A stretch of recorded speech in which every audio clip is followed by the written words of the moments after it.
Hello, everybody, and thank you for tuning in to the Liberty Report. With us today is Daniel McAdams, our co-host. Daniel, good to see you. Good morning, Dr. Paul. How are you? I'm doing well, thank Good. you. Have a little problem here with, what's going on with the virus and what's going on with our president, what's going on with our liberties.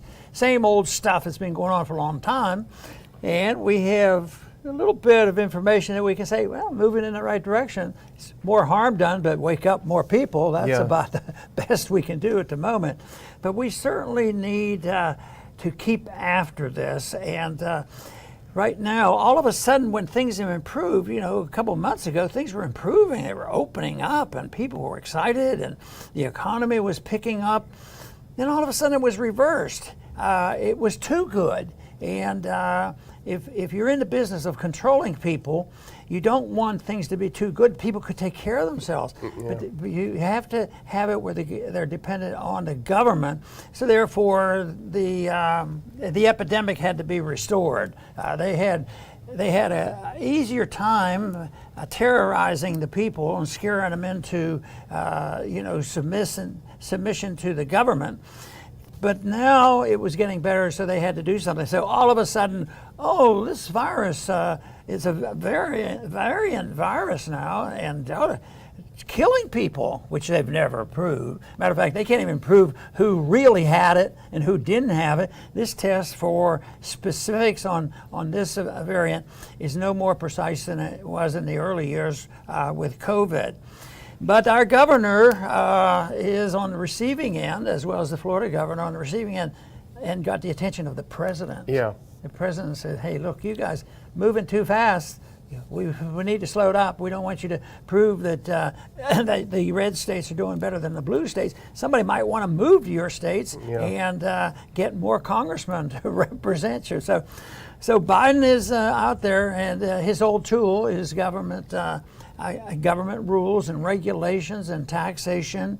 And there's various means you can do this. You can raise taxes, increase regulations, threaten people, undermine the system, get people to do the dirty work for you, get the corporations for rewards. They will follow the orders of the government, and we've seen that before, and we've talked about it, that they are, in many ways, at least the big corporations and a lot of the social media, are nothing more than the arm of the government to be used as a weapon against the people. Today we wanted to spend a little bit of time, at least on what Biden is specifically doing, and he, it sounds like, well, he's a threat to business. But I'd say to you, a threat to business, yes, but is he a threat to the businessman that does special deals with China? Yeah. Those deals don't seem to be charged. So if the deals are a little on the shady side, we don't even know they exist. But people who want to live in a free society and doing well, then and a governor comes up and changes the rules to improve the state. DeSantis has been good all along, and our governor has gotten better, and the state is doing better. So that can't go. So I think the president feels under the gun that we have to knock them down a few notches. The question is, can he get away with it? Will everybody roll over? Will everybody do what they are told to do? And will they roll over and make the economy bad again? And I'm keeping my fingers crossed, because I'm hoping the American people are not as submissive as they were a year and a half ago. Yeah. We know a lot has been written about the social credit system that was introduced in China, and it's not a specific one system. It's a sort of a mixture of systems, but it really went into force in 2014. A lot of what's mentioned here is hyperbolic about what the system is, but I think there's enough that's objectively true about it that should be very chilling. Now, sometimes things come together nicely for us when we're doing the show, and sometimes they don't. But today we had a really interesting article. Kristen Tate wrote a piece in The Hill. She's a good libertarian writer, and she talked about coming soon to the U.S. a social credit system, which would be like the Chinese system. And it's very chilling. What is social credit? Well, in a nutshell, and this is a Wired article in 2019, explains it really well, wired.co.uk. Basically, the concept is you expand the credit check that you would get for when you're going to buy a car or a house. Does the guy pay his bills on time? Does he make enough money in his job to pay for this house? expand that to all aspects of life. So you don't judge just the ability of the person to pay, you judge certain aspects about their behavior and their trustworthiness. Did he do jaywalking? Did he not pay his court bill? Does he listen to music too loud on the train? And so what this is if this entirety of who you are violates what they believe, then you can lose your ability to get a plane ticket, get a train ticket, travel, go to a restaurant even. Imagine that. So what it does, though, the chilling part of it, is that it puts business surveillance together with government. The businesses do the surveillance and they report to the government, and the government takes actions to deny you of your rights if you do some of these things that the government decides are bad. And all of that is a long explanation to say, we should play this clip yesterday, because if this doesn't sound like it, I don't know what does. This is President Biden saying, hey, governors, DeSantis and Abbott, if you won't introduce vaccine passports and restrict people from their rights, step out of the way and let businesses do it and universities do it. Let's cue that up and just listen to this first, I think, 37 seconds of him. Of cases is particularly concentrated in states with low vaccination rates. Just 2 states, Florida and Texas, account for 1/3 of all new COVID-19 cases in the entire country. Just 2 states. Look, we need leadership from everyone. If some governors aren't willing to do the right thing to beat this pandemic, then they should allow businesses and universities who want to do the right thing to be able to do it. Allow the businesses and universities to do it. Yes. Straight to Abbott and DeSantis. You know, in a free society, there is a definite measurement of economic benefits and skills, as well as social decorums, because the people who become in charge in a free market are the customers, not big business, not government, and not labor unions, not armed force, not organized force supported by the government. It's by the consumer buying and selling, and this measures the credibility of the individual. Once you get into this social credit stuff, it's an effort or a pretense that they can measure objectively, how well people are doing, how obedient the people are, how obedient the government is how obedient the businessman is. If the businessman is very obedient, then all of a sudden his social credit score does pretty well, and you get contracted. Yeah. A lot of that goes on already. The people who lobby. I mean, you take the military industrial complex. Did you ever? Well, every once in a while you have somebody, but they won't be on TV. The military people get a job on TV, and they're obedient to the bipartisan beliefs that we should be involved around the world, and that is our duty, to police the world and have an empire. So that's what they're trying to do. But in order to do that, they have to, first decide who really owns you and who owns your business.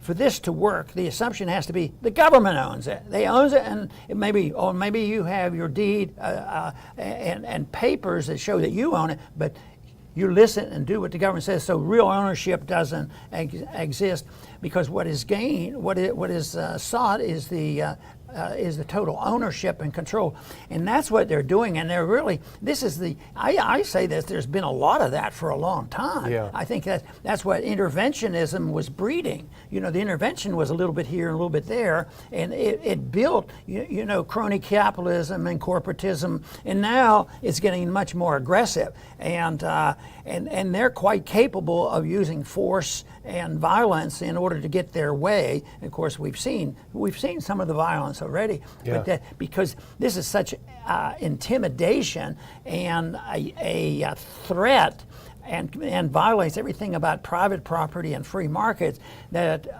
hopefully the people will wake up. But the ultimate result is the consumer is going to suffer from this. And already there's shortages already, and prices are soaring, and you will have all these problems. But where the problem comes is the consumer is waking up and wants something done. but are they going to understand the real problem? And that's what we hope we can do, is contribute to something to the understanding of why this happens, because you can't wave a wand and get rid of the government. They have to understand what kind of government you want, because people will eventually get the government they want or help get rid of the one they have. Yeah. But right now, this is a step for a long way in the wrong direction. And just the whole idea that an article like this can be written and identifying it, that's why I think it's important. They're identifying exactly what's going on here, and it certainly isn't the promotion of freedom. It is, and it's chilling. You know, this merger of the corporation with the state, with the intent of doing the political bidding of the state, is probably the most terrifying development that I've seen in decades. But Kirsten Tate does a good job with this, and here's something else: is she's actually tracking about how this really is being implemented in the U.S. She mentions, and we've seen this too, PayPal announced a partnership with the Southern Poverty Law Center, an extremist left-wing group, to investigate the role of white supremacists and other anti-government rhetoric on PayPal. So then you can't use PayPal. And this is also chilling. PayPal says it will collect information and share it with other financial firms and politicians. So you get blocked from these things. Facebook is taking similar measures. They have those things. Are you worried you might have extremist friends? They're blocking other web giants, and the UN has a database to block potential extremist content. The question is, well, so what if you go to the wrong church? What if you have views like this that are absolutely nonviolent, but your views don't merge with this emerging sort of left-wing ideology? And Tate points it out pretty well, that that this could really be the end of your freedom here in the U.S. And from the very beginning, we were complaining about these vaccine passports. Yeah. And of course, it was suggested because Bill Gates was around that he was going to inject these passports, which they're capable of doing, and they might, but I don't think that's happening right now. But they do have vaccine passports, and that's what it's all about, and they want to use it. And it reminds me of me being told by somebody, I think they came from the Soviet Union, from Russia, and they were explaining this whole thing. They don't have the armed guards just sitting there when you don't do what you're supposed to do and haul you off to a prison. That'd be too much trouble. But you obey because the government owns it, and you do what you tell. Your social credits, the scores, when they get too high, what they do is they deny your livelihood. The little bit of money you might get from a job, the job disappears. Yeah. You don't own your apartment or your house, then you're denied an apartment, a place to live. And this is what they do. They take and they use economic pain and suffering. And that of course has been used a long time. If you pay attention to what they do when they have a tax bill, the good guys are always protected. There's always, just look at how the very, very wealthy, every once in a while you see the article. Do you know that they have this? And big companies don't pay anything. Well, that gets my attention. But what I don't like about that is they say successful people are at fault. But maybe they're successful because they're partners with government, and that's what we're seeing. The trillionaires, I don't think you become a trillionaire without a Federal Reserve system and an appropriation system where they're on contracts. Just the social media, pretty close association with the government. Yeah, that's true. And look at the blue states. You have Cuomo, who's got his own problems. We won't talk about those today. But he was all for it. He said, businesses, you need to put in a vaccine passport on your customers and your employees. You have to be able to prove that you've taken these shots to do that. Nothing said about natural immunity, of course. But so you have blue state governor like him doing it, but then you have some resistance in Texas and Florida and a few other places. You can't have that resistance because people got so much mileage earlier this year out of saying, well, gosh, look at Abbott opened up Texas in March. DeSantis did it way back in September of last year, and there wasn't this thing. This wasn't happening, and it shows that they were wrong. They can't have that this time, and I think that's why they're doubling down on this. People say, and they listen to what we say and say, yeah, that's true, we agree with you, but isn't it way too complex to even come up with a solution? And I would say no. I think the solution is rather simplistic, and that's what they hate. I'll let the people, leave them alone. and the people are going to solve most of these problems. And that's the principle of responsibility and ownership. And in a free society, everybody's responsible. But people say, yes, but where's their safety net? Well, it doesn't come from the government. The government introduces this notion that they have to expand whatever they're doing. They call it the safety net, but all they're expanding is more control over the people and making things worse. So right now, we've gone through decades of living way beyond our means on borrowed money. The last 10 years has been unbelievable about what we've run up on deficits and the creation of new money. And now we're seeing the consequence of it, and now we're going to see a lot more of this activity.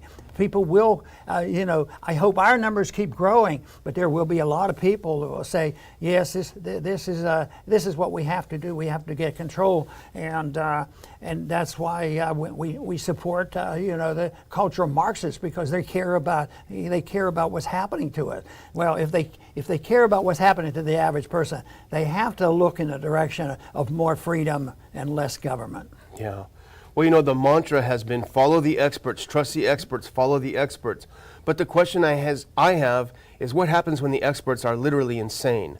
And that's a real danger. And in fact, let's do this next clip, because I think this would be the definition of an expert who is completely insane. This is Francis Collins. He's the director of the U.S. National Institutes of Health, an extremely powerful position. Here's what he said on CNN yesterday. Quote, "At home, parents of unvaccinated kids should be thoughtful about this, and the recommendation is to wear masks there as well. I know it seems weird, but this is the best way to protect your kids. Wear a mask alone at home with your kids." What's this word weird mean? That's so soft. That sounds like he's a little bit different. He has a minor problem. No, this is insanity, and it's a serious problem. But this whole thing that is a little weird, it's more than weird, it's psychotic. Yeah. It's maybe not the individual himself, but the social principle here is psychosis, because they have broken with reality. And then they go home and don't be around your children. That reminds me of the story, I think we mentioned this once, is where, I guess it was in England, where they took the child away from the mother at birth because they wanted to test it for COVID. And the argument was, the government owns your child, and we have an obligation to make sure that a child's taken care of and doesn't get ill, and we need to do some testing on it. So that's where the problems start at birth. And this whole thing about birth certificates, I don't know if I've mentioned that yet, but the whole thing is, they'd put me out of business. I would never be able to sign a birth certificate because you wouldn't be allowed to say, "What did you deliver, a boy or you deliver a girl?" No, you delivered a question mark. We'll decide later on, whether you have a boy or girl. That would take all the fun out of going out to see the parents of a new child and say, "You've had a baby boy," or something. No, well, you had this baby, but we can't say anything more. The rest is a secret. You're going to have to figure it out, and maybe when they're 21, you can tell them what they are. Or when they're 6, you'll give them drugs. But I think you also had a story from Australia that was similarly insane. Maybe it's under there that the Australian authorities said grandparents should not visit their grandkids. Yeah, this is the whole thing that the children are the safest thing you can do, and they would probably, at the most, if they have a virus in their system, they'll probably spread immunity without them being sick. And so the Australian health officials stay away from your grandkids. Can you imagine that? Well, that's another great story, because I'll tell you what, that is not easily done. The affection between parents and children and grandparents and grandchildren, it's pretty strong. I mean, I witness as I see it. I saw it in the medical practice. I see it in the family, and that combination of bringing them together is pretty strong. For the government to come across here and warns the grandparents that you can't be with your children, and don't go anywhere near your grandkids. I mean, that's psychotic. Yeah, it is. Well, there is something that rarely happens that has happened, and that's that one of these hysterics or someone that's been very, very wrong apologizes. And that's what our next story is. And this is Julian Reichelt. He is the editor-in-chief of Bild, which is the top newspaper in Germany and in Europe, in fact. And he delivered an apology to his readers. And I want to read a little bit of this. He apologized because of the terrorization of children over the past year of his own newspaper's coverage of the COVID. And listen to this, Dr. Paul. This is so rare. To the millions of children in this country for whom our society is responsible, I want to express here what neither our government nor our chancellor dares to tell you. We ask you to forgive us. Forgive us for this policy which for a year and a half has made you victims of violence, neglect, isolation, and loneliness. We persuaded our children that they were going to murder their grandma if they dared to be what they are, children, or if they met their friends. None of this has been scientifically proven.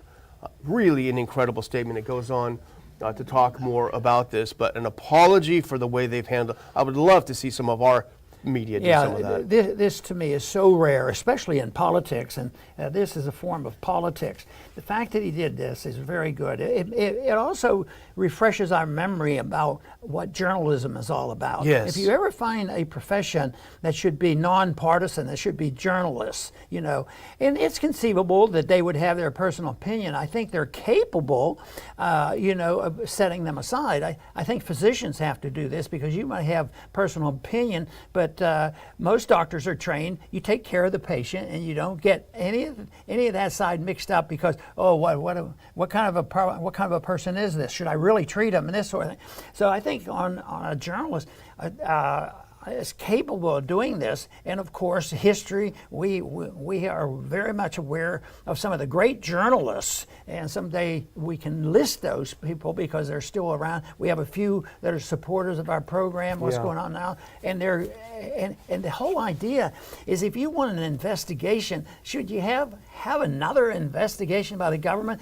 I came to the conclusion that government investigations are there for cover-ups, you know, and who's going to get blamed for what went wrong has nothing to do with seeking truth. So the good journalist should be admired and encouraged, but it probably is a reflection of their educational system. I would suspect that whether it's a university or even if it's the issue of law, because a lot of them are lawyers, that what they're taught there, and they end up with a system of relative ethics and saying, you know, the message is much important. You're going to save the world. You can't, you know, try and pick and choose and decide. Matter of fact, Marxism teaches they don't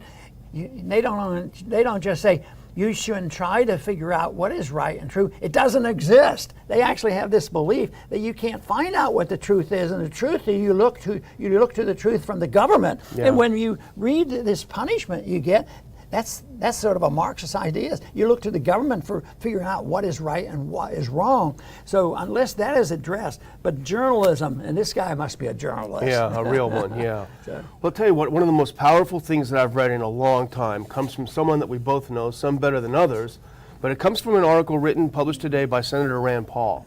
And I think it is absolutely tremendous. The first word is resist. And the title is Mask Mandates and Lockdowns from Petty Tyrants. Nope, not again. Choose freedom. But he doesn't just get out there and say, hey, you guys go take care of this, you guys take it down. No, he talks about what he specifically is going to do to resist this. First of all, he says to Speaker Nancy Pelosi, you will not arrest or stop me or anyone on my staff from doing our jobs. We all have either had COVID, had the vaccine, or been offered the vaccine. We will make our own health choices. We will not show you a passport. We will not wear a mask. And we will not be forced into random screening and testing so you can continue your drunk with power reign over the Capitol. Those are strong words. He also warned President Biden, if you try to shut down the federal government again, I will stop every bill coming to the Senate with an amendment to cut their funding if they don't come to work. And on he goes. He talks about how the specific stands that he's going to take to block this with amendments. He says he's going to put in an amendment to any bill. If a school system attempts to keep the children from full-time in-person school, I will hold up every bill with two amendments. One to defund them, and another to allow parents the choice of where their money goes for their child's education. Very good words, very strong words, and really, you know, super proud of what he had to say. Next time I see him, I'm going to tell him what a good job he's doing. That's pretty neat. Yeah. And, you know, making these points, somebody say, well, you're whistling in the wind, you know, what good is that? I think it does a lot of good. Because the statement has to be made, because that's the way you sort out of all of a sudden how many people will there say, you know, that's what I believe. I had a little bit of that during the debates, that the support for speaking out like that was much greater than anybody else ever dreamed, or anything I ever dreamed. But it's there, so the statement has to be made, and then that gives people, you know, more encouragement, and people will speak out. That's the way a movement starts. Yeah. It's usually somebody out there speaking the truth, whether it's this journalist or whether it's a senator or a congressman or anybody, a good teacher someplace. It's always available.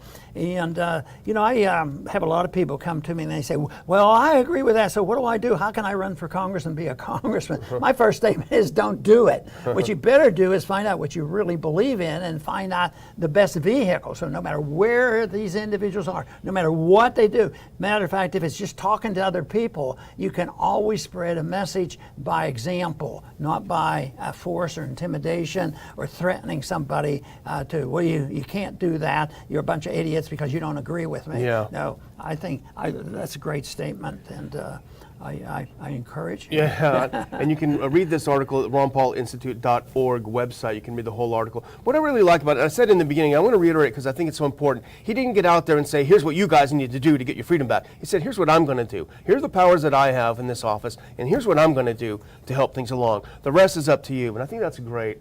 And I want to close with a couple of clips if we're ready to move it on out. And this is just to give another example. I mean, I do think a picture's worth 1,000 words.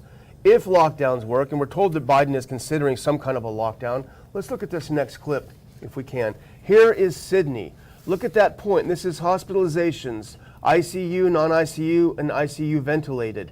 That arrow is where they instituted a lockdown. To the right of the arrow are increases in hospitalizations. The lockdowns obviously have not worked well. And in fact, look at the Jerusalem Post, this next article. I'll almost present this with no comment because it's interesting. Israel is one of the most heavily vaccinated countries in the world. Very, very high level of vaccination. And now, from the Jerusalem Post, the cabinet approves new restrictions and considers another lockdown in Israel because of rising cases. And I don't know the answer to that, but it is very puzzling and alarming when a country, an area has such a high level of vaccination, yet such seemingly out of control infections with the virus. I don't understand it. Well, any problem that we look at, whether it's in foreign policy, and right now our foreign policy is deteriorating as far as I'm concerned. It's not like there are a lot of troop movements, but there's a lot of bad idea movements and a lot of interference with our government. And the bad part there is very bipartisan. And Republicans don't complain about how many troops we have around the world. But you know, it's not complicated. And it's just amazing to me that people give up on a more peaceful solution to our problem and fall into the trap of a politician and the bureaucrats who promise, I'm going to take care of you, you get a voucher, I'm going to keep you well, you just follow all your rules. And they'll use force and violations and threats, violence, they'll use it and threat. And people go along with it because they're at this comfort level that, yeah, somebody's going to take care of me, Well, they need to wake up and find out that they're not capable of taking care of people. The only job that individuals have that represent us is to make sure that we have enough liberty for us to take care of ourselves and operate on our own, because the governments are notoriously failing at just about everything they do. For thousands of years, they've always been in charge of the monetary system. In most monetary systems, even if it starts with gold, they end up in fiat. And now, you know, and that was one of the first things that we did in this country, and it's been going on for years now with the Federal Reserve System. And that's part of the problems we're here facing in this country in the economy.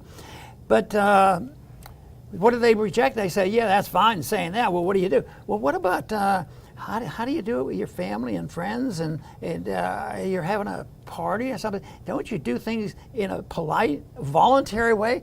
Voluntarism is a great thing, and a lot of people know about it, and they do it. They have organizations, they still exist, but they don't understand the principle of this is voluntary. If you don't like it, you don't have to come. It isn't the government that's going to have a scorecard for you and say, oh yeah, there's a, you get a negative for this, and you don't even have to keep credit. People will give you credit because the marketplace of ideas is controlled, and it determines price and everything else, and the success of people. And I think voluntarism is the method where you try to persuade people. Persuading people is fine and dandy, and you do this by setting an example. That's the biggest problem, is getting people to try to give up on the authoritarianism of government using persuasion and voluntarism, and they have to have more confidence in that. I have a lot of confidence in it, and they say you should. Look at the mess we have. They gave us the Constitution. Look at it. It's not because there was an effort made with the Constitution. There were shortcomings in the Constitution, but there's also been shortcomings in the people who decided to look for a free lunch, which is human nature, unfortunately. What we have to have is an introduction or a reintroduction of the notion of self-reliance and self-responsibility, and a willingness to do things in a voluntary manner, and give up on this whole idea that we can make a better world, because we know what a better world will be, and we have a moral obligation to use force. Just look around every single day on the government's use of force to make us better people, safer people, and healthier. It doesn't work. Freedom does work, and that's why we are strong believers in freedom, and we are very thankful we get the support from so many of you that come and visit us and view our programs. And the Ron Paul Liberty Report, of course, comes out every day, and we invite you to come back soon.